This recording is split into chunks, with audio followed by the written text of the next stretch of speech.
Your hosts have earned a reputation as fierce and effective advocates inside and outside of the courtroom. Our partners are experienced trial attorneys who've been board certified in family law by the Texas Board of Legal Specialization.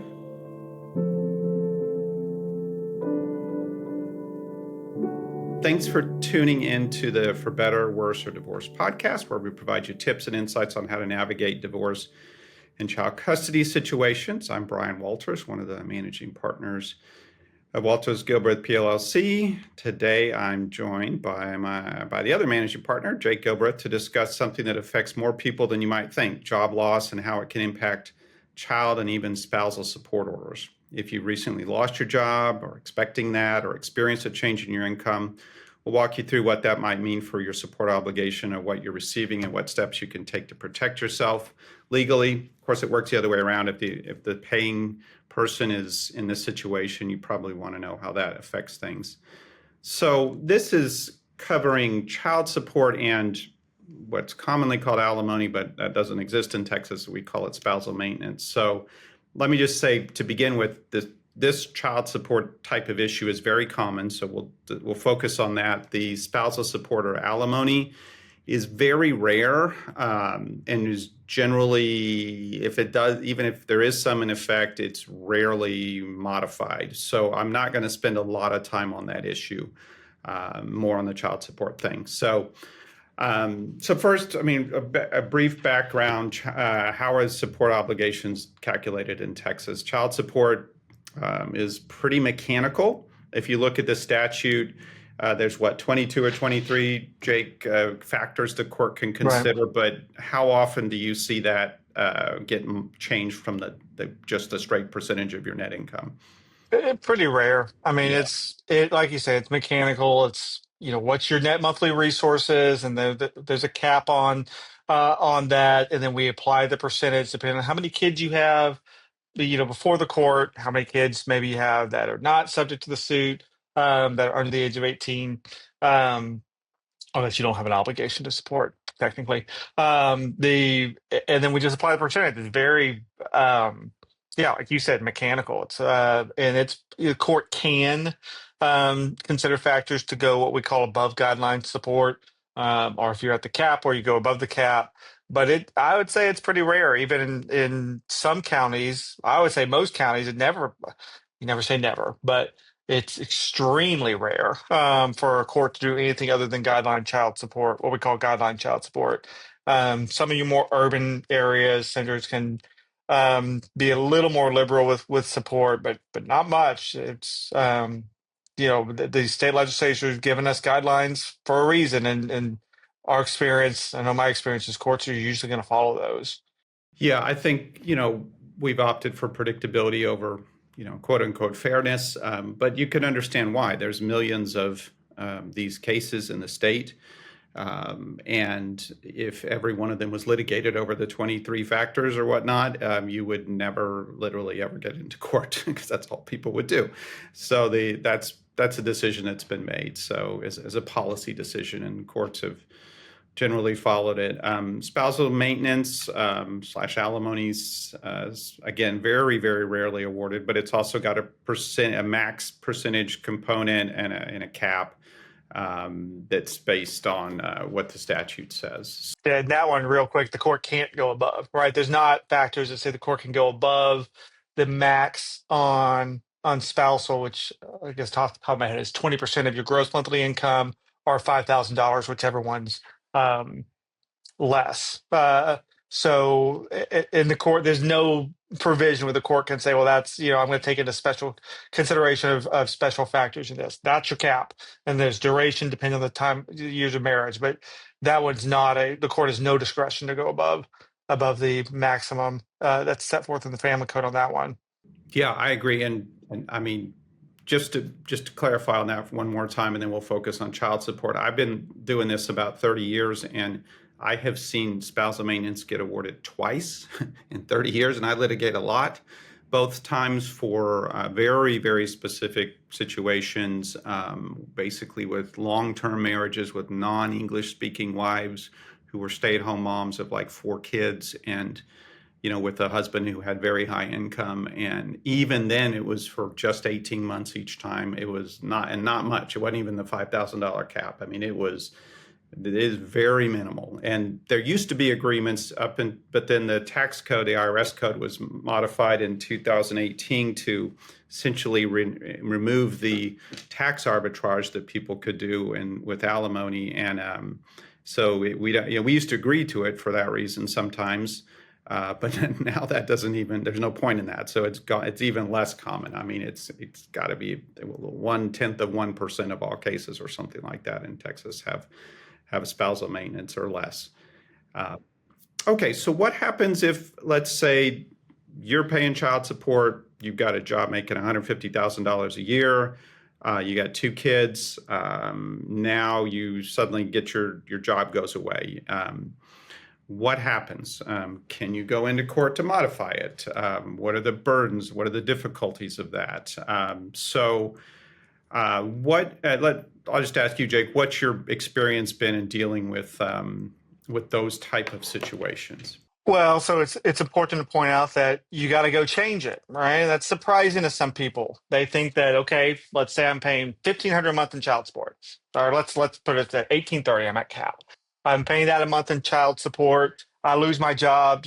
Like you said, I was making $160,000 a year, so I lose my job. Well, I'm not paying that much child support anymore, surely, because I lost my job. And a lot of people they say, I'm just going to pay less than what the court order says. Or people think, well, surely it will float, right? If my income goes up, my child support goes up. If my income goes down, my child support will go down. And that is not the case, right? There will be a court order in a child custody case. There will be a court order that says the obligor, the non-custodial parent, pays X in child support each month. Period. The end. And then it can be modified by a court if there's what's called a material and substantial change, like I lost my job or something like that. But I got to go to court. I have to file something and go to court. The reverse is true too, right? Like you go through divorce and say, let's say this situation, mom has custody, dad pays child support, and he's making $50,000 a year. And so his child support's based on that income. And then you find out that now he's taking a new job and he's making $250,000 a year. So support's obviously going to go up. It's not automatic. You got to go to court. You got to file a petition to modify and go to court and have a court modify it. And that can be really surprising to people, both when they're setting child support to realize that it doesn't float. It's going to be a set amount until a court changes it. And it can be surprising to people when they're going through a situation, they've lost their job, and it's not an automatic, you pay less child support. You got to go to court and get your child support reduced. Yeah, I agree. All right, so let's run through some, I guess, kind of common scenarios and what I've seen and what you've seen in courts about this. So scenario number 1, someone's has been working for big oil companies in Houston for 15 years. They've typically made around $150,000 a year. Say they're a geologist or something like that, and they're working for Shell. They get laid off from Shell for whatever reason. My experience with this is that you go into court to try to lower your child support in that situation. That's going to be rejected. The court's going to say this is a big city. There are lots of big oil jobs for geologists. Go find yourself a job. There's a 3.5% unemployment rate. You may be out of work for 2 or 3 months, but such as it is, there's probably a separation package for a big company like that. And I think that one's just going to get tossed out, and the court's going to say, I'm not changing anything. That's been my experience with it. How about on your end? Anything different? Because it's just a set amount and it doesn't float. If I'm a judge, it's really hard for me to sit there and go, I'm going to change your child support because you have I perceive is going to be just a gap in your employment situation, right? This is only going to be a temporary deal. So why would I rush in and change your child support and drastically reduce it because you've been unemployed a couple months, and then I got to turn around and let's say you get a job within a month or two, and then there's lag time to go get it increased back up. I'm usually going to be looking to see if this is more of a long-term thing. If I'm decreasing child support, if I'm, I think a decrease is probably a lot harder to get than an increase, frankly, because of that very scenario, right? If I'm a judge, 2 things. One, is this really going to be a long-term decrease, or is this just a temporary deal because you're in between jobs?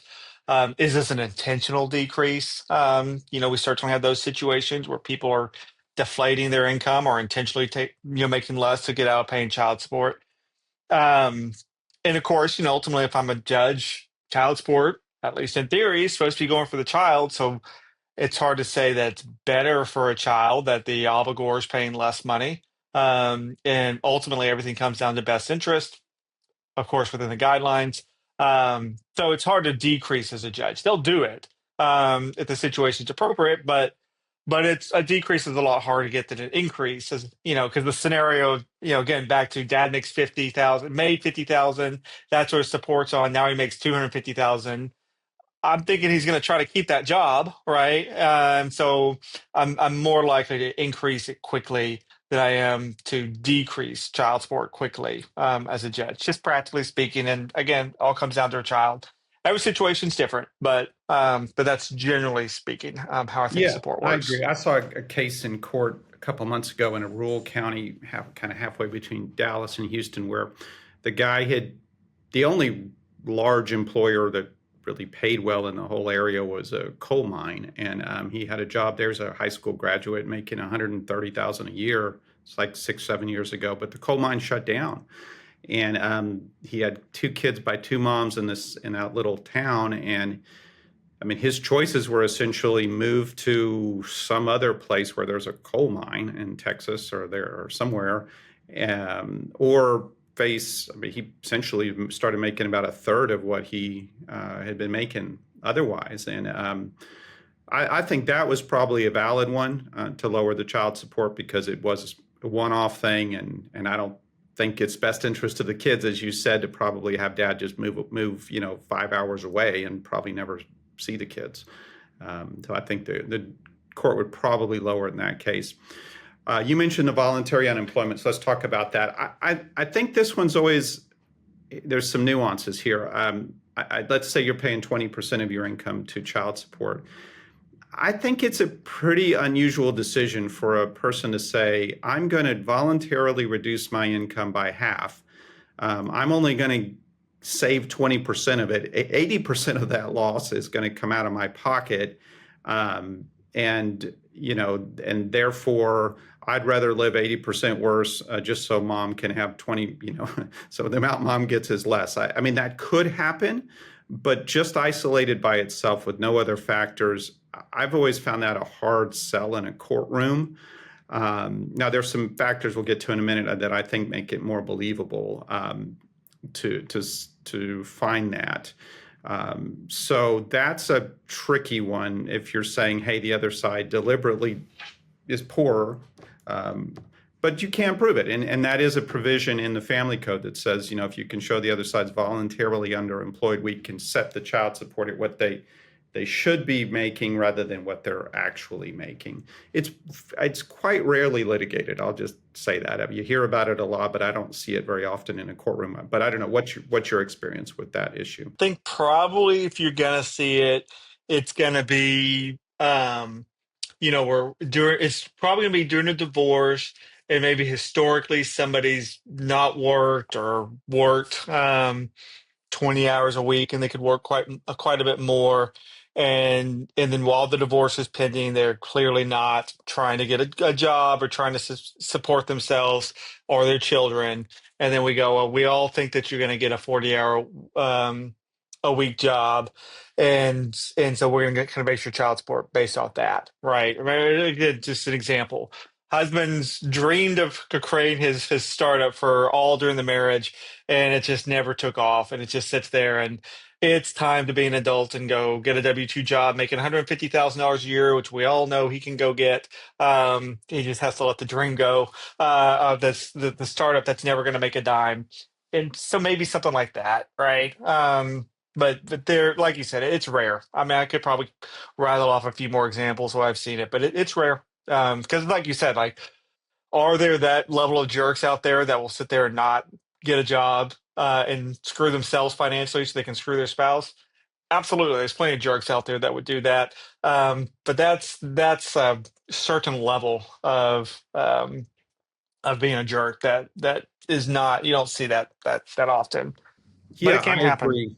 I agree. And I mean, two examples of it, whether you want to call them a jerk or whatever you want to call them, is that let's say they remarry somebody who makes $1 million a year, and the person they remarry says, you don't need to work. You can, stay home and take care of our new family. And then they go into court and say, look, my income's zero. My child support should go way down. My guess is the court's going to take a look at that and say, no, it's not. It's going to stay right where it is, even though their income legitimately has gone down. Why? Because again, that's a clear voluntary unemployment, and then they're not. Yeah, it seems strictly to harm the other parent. Seems like to me. And so if you're the one, by the way, that is unemployed, it's important to show the court, I'm trying, right? Like you can't just roll up there and go, no jobs, because you're going to be asked, where's your resume? What jobs have you applied for? I have lit. I guess it's one more example, and then we'll get to wrapping up. But it is the situation I think where you see sometimes where somebody's unemployed and you can point to jobs that they could clearly get. Say, here's this job, middle management making $90,000 a year. Oh, I don't want that job. That is way below me. I'm not doing that job. I'm holding out for the job that pays me $500,000 a year. P.S. Put my child support on zero because I'm unemployed right now. But I am waiting for the job because I deserve a job making $500,000 a year. I'm not working for peanuts, right? And in that situation, we're going to say, well, you can get that job making $90,000 a year, and so we're going to put your child support based on that. Or thanks for telling us you think you can make $500,000 a year. We're going to put your child support based on that, right? So you see that situation, I guess, to add to our examples. But it's important if you really are truly looking for a job, you have an actual situation, you've been laid off, and the economy is suffering. You need to show the court that you are truly trying, and what's most important is you got to continue to pay the support that you owe until a court modifies it. And so you may be filing a petition to modify and going to court on temporary orders in pretty short order. But up until a judge says your child support is modified, you have to pay your child support. It does not go away until a judge modifies it. Yeah, absolutely. Which is bring me to pretty much our last point, which is communication. I mean, it seems obvious, but good communication can head off a lot of these things. If you are facing a job loss or have just been informed of one, tell the other parent that, hey, I just lost my job unexpectedly. I'm going to do my best, but I'm just telling you, this may be a permanent change in my income, and that might affect my child support. And then keep them informed. Hey, I'm looking for a job. Hey, I got a new job. I mean, I know you may not get along well with the other parent, but that will go a long way toward, instead of them just someday suddenly not getting a payment that they were expecting to help make rent, and without any explanation, right? And vice versa. If you don't get a payment suddenly, you might not just run into court immediately. You might write them and say, hey, what's up? I didn't get a payment. Is there something I should know? Just try to do that. Not only because that will maybe keep you out of court, which means you don't have to pay lawyers necessarily, but the other reason is you could use that as evidence in court to show, look, I was cooperating, I was trying, I'm doing my best. I'm not happy with this situation, but I'm trying to work with the other parent. That goes a long way with the judge if you're ever in court, that you didn't just kind of gotcha to the other person, or hey, I just decided to short them on money, and that kind of thing. I think you're better off with that kind of communication. Yeah, I agree. Anyway, all right. Well, as always, there's always more we could go into with these things, but we'll close it up for today. If you like what you've heard, do us a favor and leave a review. We appreciate all feedback, especially when it helps us better the podcast. If you would like to speak with one of us about a family law situation, you can reach out to us at podcast@waltersgilbreath.com, or just by going to our website, waltersgilbreath.com. I'm Brian Walters, and along with Jake Gilbreath, thanks for listening. For information about the topics covered in today's episode and more, you can visit our website at waltersgilbreath.com. Thanks for tuning in to today's episode of For Better, Worse, or Divorce, where we post new episodes every first and third Wednesday. Do you have a topic you want discussed or a question for our hosts? Email us at podcast@waltersgilbreath.com. Thanks for listening. Until next time.